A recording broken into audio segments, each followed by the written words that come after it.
Isang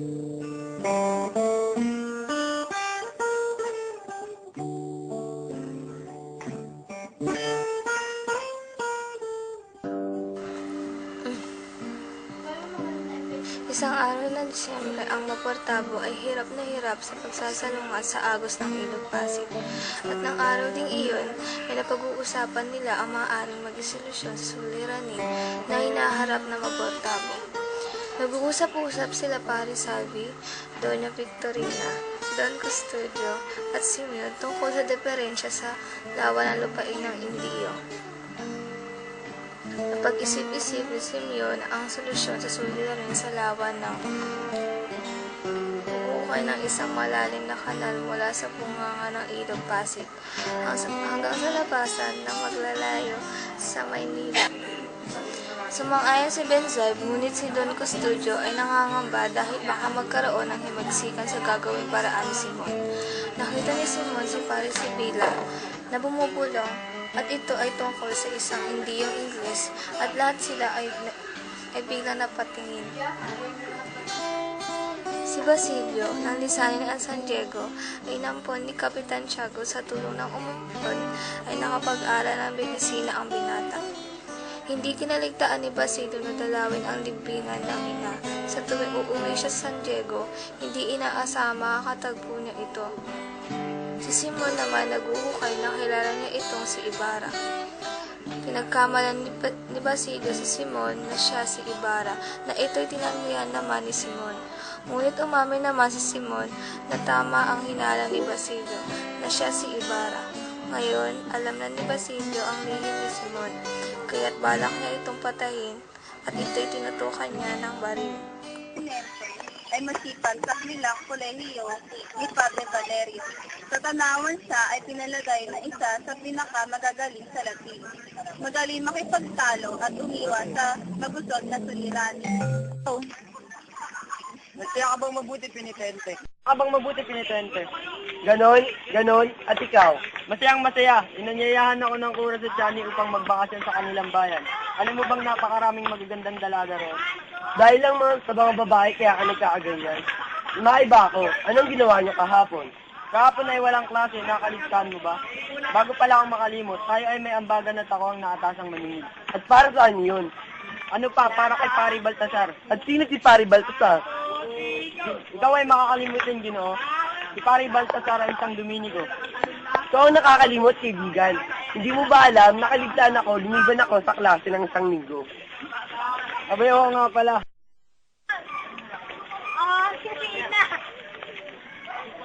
Magandang umaga sa inyo, Paulita. At ganun din sa inyo, Doña Victorina. Magandang umaga rin. Halika na, Paulita. Okay, ganda mo, Paulita. Parang pakiramdam kong magkakasikit ako. Sa tingin ko'y nasisiraan ka ng usod. Ang aking pamangkin ay hindi na aking sinasalitang sinambing. Sa patawag mo, Ginoo, ngunit kami alis na. Ako'y napasyamot ng alas. Dahil sa natamong kabiguan, naisip ng mga estudyante na sundin ang payo ni Padre Irene na magdaos na isang salo-salo. Pawang patutulog sa lamang ang kanilang napag-usapan na lingid sa kanilang kaalaman. Ay may nagmamanman sa pansiterya sa kanilang kinakainan. Kinabukasan ay dinakip ang mga estudyante at maging si Basilio na walang kamalay-malay. So,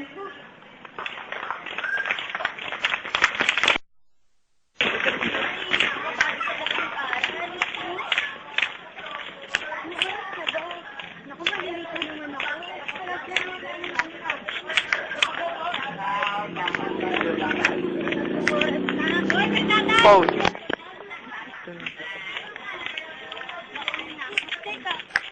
Sakpin ang lahat ng mga nagsiaklas. Sisigaw kayo. Hindi kami kabilang riyan! Hindi ako kabilang sa mga nagaklas. Kami hindi mo maluloko.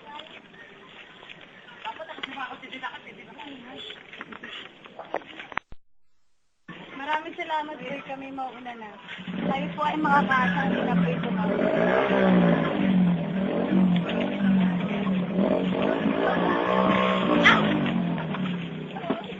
Kung kayo hindi nagtangkang magkaklat ng mga private, hindi mo mararanasan ng ganito. Maniwala ka, hindi ako kabilang sa mga nagakla. Kami hindi naniniwala sa'yo, Ginoo. Wala akong magagawa, sapagkat Nabalitaan ni Huli ang nangyari sa kasintahan ni Basilio, kaya luba ito nag-alala. Nagpasya siya magpasama kay Hermana Bani at Padre Camora upang matulungan makalaya ang kasintahan. Tayo si Basilio mula sa kulungan. Ngunit napakalayo ng Maynila mula rito. Kakayanin ko ang lahat, may alis ko lamang aking pinakamamahal na si Basilio mula sa kulungan. Batid kong lubos mong mahal si Basilio, ay sasama na ako sa iyo. Maraming salamat. Ngunit natitig akong hindi papayag si Padre Camora. Kahit makakabuti kung ikaw ay personal na magpapaalam sa kanya. Kung iyon ang makakabuti, gagawin ko. Sige, ikaw ay humayo na at ako ang nagayos ng ating gagawin. Maraming salamat, Guro. Si Huli ay magtutungo kay Padre Camora. umaga huli. Ano't naparito ka? Padre Camora, nais kong magtungo ng Maynila. At anong dahilan? Nais kong tulungang makalaya ang aking pinakamamahal na si Basilio mula sa kulungan. Batid kong mahal na mahal mo ang iyong kasintahan. Tama ka sa iyong sinanggit, Padre. Paano kung ako hindi pumayag? Sayang sa gusto niyo, ako ay magtutungo ng Maynila. Ikaw ay hindi makakaalis rito. Ano ang inyong ginagawa? Napakaganda mong babae. Napakaswerte ng iyong kasintahan. Huwag kayong lalapit, Padre. Ako'y tatalon dito kapag itinuloy niyo ang inyong binabalak. Ako lubos na umaling sa iyong kagandahan, huli.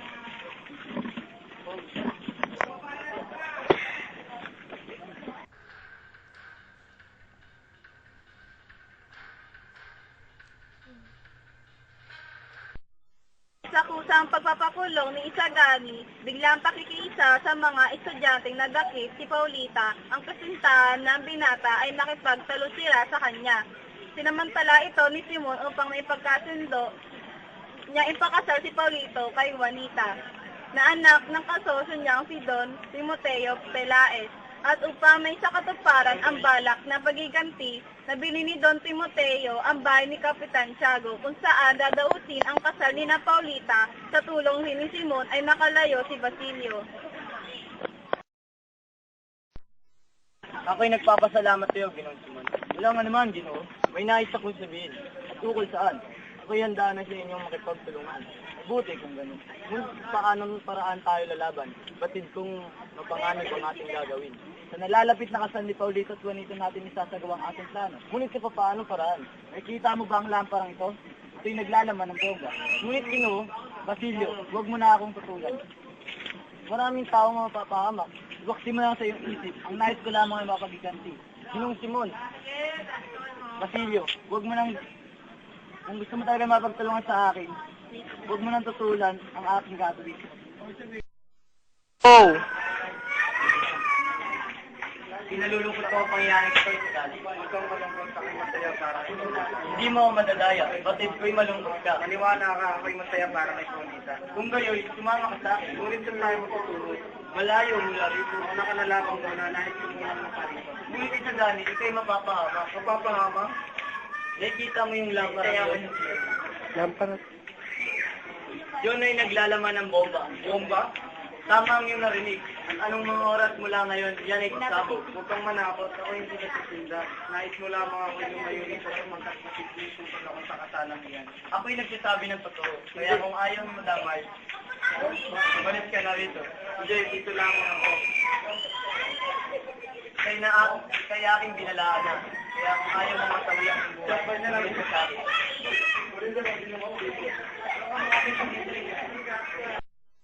Padre, ako inyong patawarin. Ako'y makasalanan. Batid kong malaki ang iyong suliranin. Ako'y pinag-ahat ang buwan sa Diyos. Isang malaking kasalanan ng aking nagawa. Magsalita ka lamang, anak. Ang nasa harap ninyo ay Ibarra, isipin yun na inyong nakilala.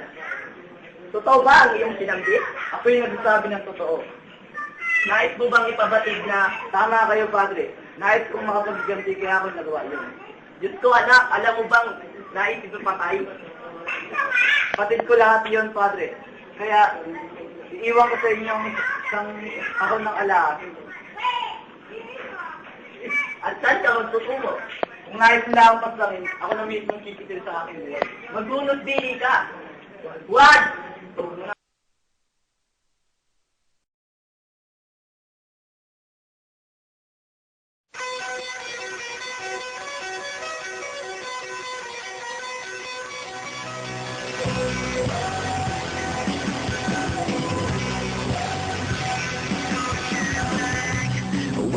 living where you are. I miss you more than anything. I'm back at home, you feel so far. Waiting for the phone to ring. Head rolling, living upside down. I don't even wanna be in this town. Trying to figure out the time zone's making me crazy.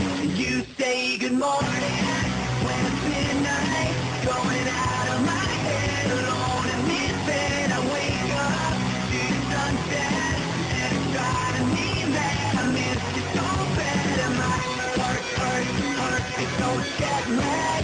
Heart is so jet lag. Heart is so jet lag. So jet lag. What time is it where you are? 5 more days and I'll be home. I keep your picture in my car. I hate the thought of you alone. I've been keeping busy all the time, just to try to keep you off my mind. Trying to figure out the time zone's making me crazy. You say good morning when it's midnight, going out of my head, alone in this bed. I wake up to the sunset, and it's driving me mad. I miss you so bad, and my heart is so jet lag. Heart is so jet lag. Heart is so jet lag. So jet lag.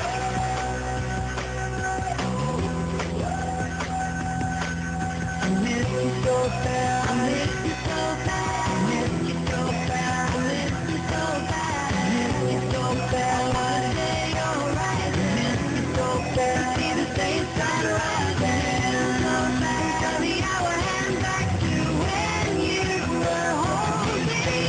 Morning when it's midnight, going out of my head, alone in this bed. I wake up, see the sunset, and it's driving me mad. I miss when you say good morning, but it's midnight, going out of my head, alone in this bed. I wake up, see the sunset, and it's driving me mad. I miss you so bad, and my heart is so jet lag. Heart is so jet lag. Heart is so jet lag.